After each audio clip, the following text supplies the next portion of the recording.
اعوذ باللہ من الشیطان الرجیم بسم اللہ الرحمن الرحیم۔ تیمم کن چیزوں پر کرنا درست ہے؟ ہم پہلے ایک ویڈیو بنا چکے ہیں کہ جس میں ہم نے بیان کیا تھا کہ کس وقت تیمم کرنا واجب ہو جاتا ہے۔ اس کا لنک بھی ہم ڈسکرپشن میں دے دیں گے، آپ وہاں سے دیکھ سکتے ہیں کہ کس وقت تیمم کرنا ضروری ہو جاتا ہے۔ آج ہماری جو ویڈیو ہے وہ ان چیزوں کے بارے میں ہے کہ کن کن چیزوں پر آپ تیمم کر سکتے ہیں۔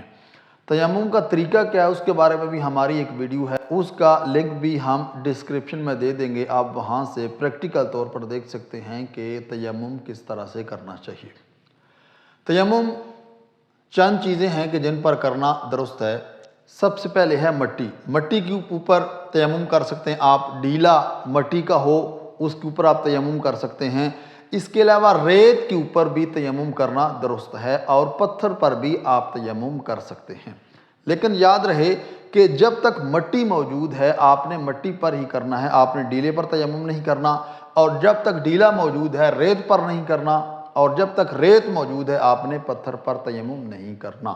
یعنی جس طرح یہ لکھا ہوا ہے اس طرح سے ہی آپ نے کوشش کرنی ہے۔ مٹی ہو، مٹی نہیں مل رہی، ڈھیلا ہو، اگر ڈھیلا بھی نہیں مل رہا پھر ریت، اور اگر ریت بھی نہیں مل رہی تو پھر آپ پتھر پر تیمم کر سکتے ہیں۔ اس کے بعد ہے جپسم پر تیمم کرنا درست ہے۔ چونے کا پتھر ہے اس کے اوپر آپ تیمم کر سکتے ہیں، یا اگر آپ کو مٹی نہیں مل رہی تو گرد و غبار جو کپڑوں کے اوپر موجود ہوتی ہے، قالین پر موجود ہے، اس پر بھی آپ تیمم کر سکتے ہیں، کیونکہ آپ جب زور سے ہاتھ مارتے ہیں کسی چیز کے اوپر تو وہاں سے گرد اٹھتی ہے، اس کا مطلب یہ ہے کہ اس پر کچھ نہ کچھ گرد و غبار موجود ہے، اس کا مطلب یہ ہے کہ آپ اس پر تیمم کر سکتے ہیں۔ اسی طرح فرش جو ہے، فرش پر آپ دیکھتے ہیں کچھ نہ کچھ مٹی موجود ہوتی ہے، اس مٹی کے اوپر بھی تیمم کیا جا سکتا ہے۔